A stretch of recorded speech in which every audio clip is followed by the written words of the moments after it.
زوی به ناست په دکان کې ځوان پلار به راسي زویه لمونځ دې وکړئ بابا وبې کوم وخت ډېر دی بابا وخت درسره روان دی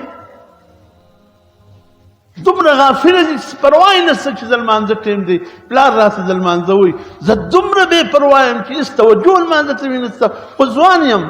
مرګ لرم سبا به د الله و حضور ته پیش کېږم اوله پوښتنه زما څه د لمانځه کېږي او زما دا حال دی پلار راته وایي لمونځ وکړه نو زه به کوم پخپله احساس راسره نشته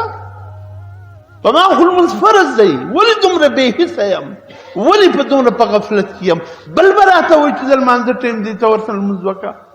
دا په ما څه ویسه دي ولې زه پخپله په ځان کې هغه قوت نه پیدا کوم وینم نه چې پخپله ولاړ سم لمانځه ته ولاړ سم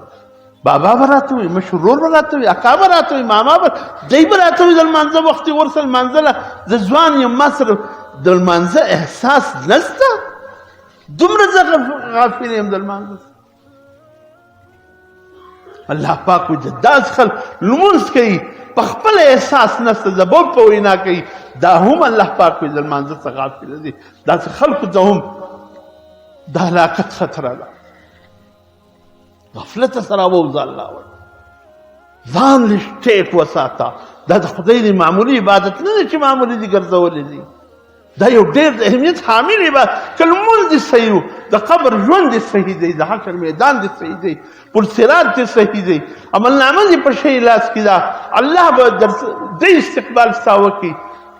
چې سبحان الله لیکن که دې غفلت چې بر راته وي په لمانځه لمونځ درڅه ځي لمونځ وخت شو لمونځ درڅه ځي هلکه ځوان یې فرض دی لمونځ بل راته وایي نو دا څه طرح لمونځ دی زما دا خو زه غافل یم د لمانځه سے دوسرے کے کہنے پر آ کر ہم نماز پڑھیں گے والد کہے گا ہم نماز پڑھیں گے